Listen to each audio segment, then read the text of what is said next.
मावळमध्ये गेल्या 6 दिवसापासून पावसाने जो हाहाकार माजवलेला आहे, याच्यामुळे मावळामधले सगळे नाले असेल, नद्या असेल, सगळ्या ओसंडून वाहत आहे. आपण आहे लोणावळ्याच्या हुडको कॉलनीमध्ये. या कॉलनीमध्ये मोठ्या प्रमाणात जे आहे ते टाटा धरणाचं जे पाणी नदीला आलं आहे आणि त्याच्यामुळे सगळं पाणी जे आहे ते ह्या हुडको कॉलनीमध्ये जे आहे शिरल्यामुळे इथल्या सगळ्या नागरिकांची दिनचर्या जी आहे ती संपलेली आहे.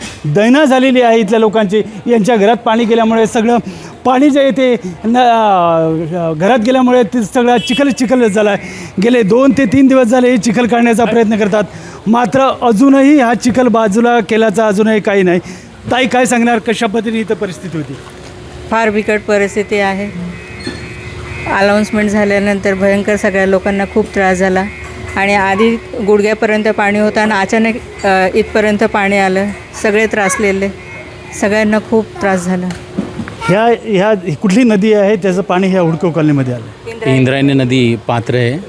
ती प्रत्येक वर्षी जेव्हा जास्त पाऊस पडला तेव्हा त्यावेळेस टाटा धरण भरून पूर्ण ओव्हरफ्लो होऊन ह्या साईडला पाणी येतं. आणि आम्ही बऱ्याच वेळा सुचवलं की इंद्रायणी नदीचं जे पात्र आहे त्याला काहीतरी असं कडेकोट करावं म्हणजे पाणी सुखरूप बाहेर निघावं.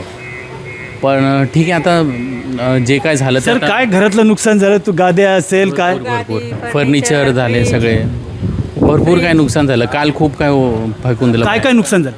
फर्निचर, गादी, सगळे नवीन 4-5 गाद्या, 2 फर्निचर, फ्रीज, सगळं ओव्हन. फ्रीज तर आहे ओव्हन. कुठपर्यंत पाणी गेलं होतं घरात? 6 फीट. मग तुमची तातडीने कुठे व्यवस्था केली?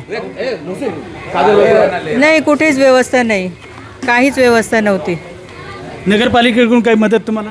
नाही, त्यांनी अनाऊन्समेंट केलं होतं की पाणी येईल अचानक. हां, एवढंच. इथे जे आहे हुडको कॉलनीमध्ये मोठ्या प्रमाणात पाणी आलं. सगळा चिखल जो आहे तो त्या घरात गेला होता, मात्र अजूनही ते जे आहे ते चिखल काढण्याचंच जे आहे त्याचं काम चालू आहे. काय सांगणार ते?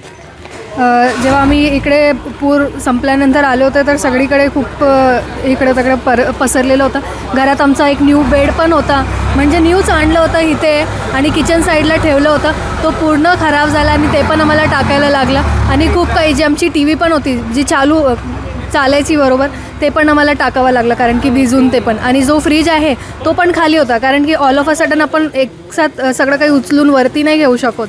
तर काहीतरी जे काही राहिलं होतं, फ्रीज, इलेक्ट्रॉनिक्स, टी व्ही वगैरे, ते सगळं घरातलं गृहउपयोगी जेवढे सामान आहे ते सर्वच जे आहे ते त्याचं जे नाश झालेलं आहे.